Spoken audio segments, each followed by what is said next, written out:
Joshua chapter 24 verse 14. Magsugod ni ingon dere, busa kahadlokin ninyo ang Dios. Og alagari siya pinaagi sa sinseridad or kinasingkasing. Og diha sa kamatuoran, og ingon siya ipadaplin tanan ninyong mga Dios. Biyai kini ug ang inyong amahan nga nagapangalagad dito sa pikas sa adunay gitawag nga lunop ug sa Ehipto apan nangalagad sila sa Dios. No, ningon sa 15, kung para kaninyo dautan aron mo sa alagad sa Dios, magpili mo karong adlaw kinsay inyong alagaran. Ang Dios ba sa inyong mga ginikanan nga dito sa pikas tampi, o ang Dios ba sa mga Amorianhon o katong naa sa yuta nga inyong gipuy-an? Pero mingon si Josue, ako o ang akong pamilya mga lagad sa Dios. Amen. So kanidi ang pagpangalagad, pagpili ni, desisyon ni. No, daghang mga tao nangandoy mga lagad pero dili man madayon. Kay daghang giuna-una, daghang prioridad, daghan po ginahimo nga usahay mo kambyo sa imong panahon sa Dios. Pero salamat nga karong hapon na inyong gipili nga mutapok ta niining ilalom sa trapal, atong alagaran ang atong Dios nga atong gipili. Amen. Palakpakan na to.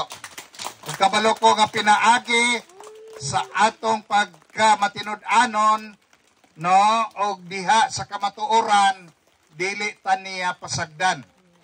Kinangandoy man tag butangan simbahan, sigurado ko nga butangan tag simbahan.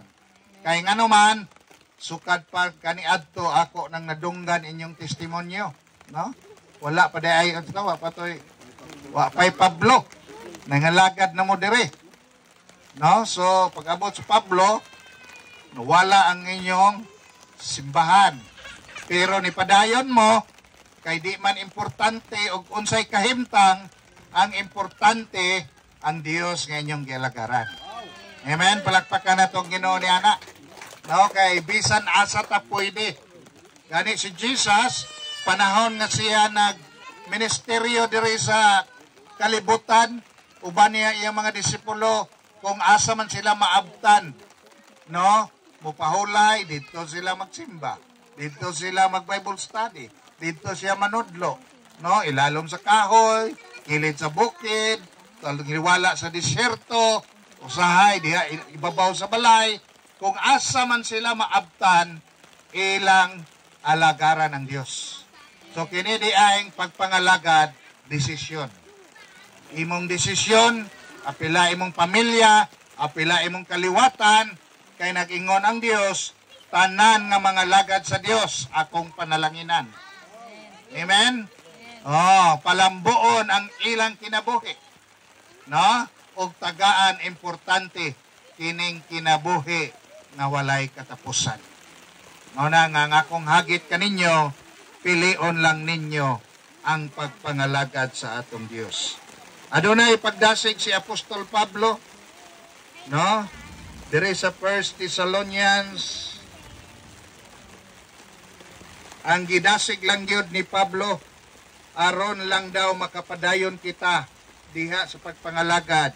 16, ingon siya, kanunay lang magkalipay.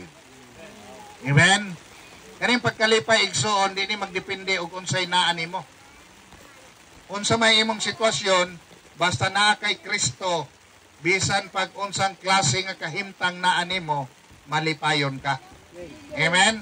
Kaya ang imong kasiguruhan, imong kalig-on, ug ang imong pagbarog, naa kang Kristo, wala sa mga butang nga naangkon nimo. No, diyan ingon sa 17, ampo kanunay. Importante kining ampo. Kay bisan si Jesus, mainampuon usa na ka Dios, no? Mainampuon siya. Gani kung imong mamatikdan si Jesus, una siya maghimog milagro, human maghimog milagro, magampo si Ginoong Kristo. Oh, niya sa 8:18 ingon siya, sa tanang butang mapasalamaton ka kay mao ni kabubuton sa Dios. Inibitaw yung kahimtang dire nga nagtrapal mo, gitugutan ni sa Dios aron maibaluan mo alagad pa ba mo kung trapal-trapal lang. Pero saludo ko ninyo. No? Kaya na uban, ang ilang simbahan, aircon. Pero sige lang absent sa simba. Bota sa bot, ang pagpangalagad wala sa kahimtang. Naas kasing-kasing sa tao. Amen? 19, ingon siya, ayaw ninyo pugni ang balaang espiritu.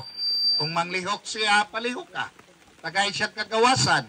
Kaya ang simbahan, siya may tag-iya. Dili man kita. No? So kung iyang buhaton, pabuhata. Kung ganahan ka, mudayeg ayaw putla. Ganahan ka mo ampo, ala padayon na. Amen? Walay oras nga naman. Kaya ang Ginoo, maoy atong naangkon sa tanan. Ingon po sa 20, ayaw bugal-bugali ang mga propesiya. So kung may mga pulong sa Ginoo pagwali, mga deklarasyon, pahimangno, ayaw pugni, ayaw bugal-bugali. Kay basta pulong sa Ginoo, makaayo na nimo. Amen? Oh. Yan ingon dere, imong patunayan tanang mga butang, imong bantayan o gunite o unsay maayo o biyae bisan unsang klase nga dautan. So naragya din as tong kalingon. Ningon naman dire, no, bantaye ang tanang butang o gunite ang maayo. Unsa man yung mga maayo nga ipadayon? Sama ni ining atong ginahimo karon. Simba, daig, pasalamat sa Dios, managtapok aron ipaila ang Ginoo, magwali sa ebanghelyo aron ang mga tao maluwas. No? Nya ningon siya, biyae ang mga klase-klaseng dagway sa dautan. So di na nato na kanang dautan, isa likway na nato na. Pagtanaw na tong dautan, ayaw na, patuli na. Amen? Oh. Wala nang marites-marites, ayaw, nag-apela na. Libak-libak, nag-apel na. May pag mag-Bible study ta. Amen? Mabless pa ta. So, inana, no? Simple ragyog kayo ang pagpangalagad sa atong Diyos. Nga naman, kay niingon diha, there is sa 24, matinod-anon siya nga nagtawag kaniya. Og iya tanang buhaton, unsay gisaad niya. Hallelujah.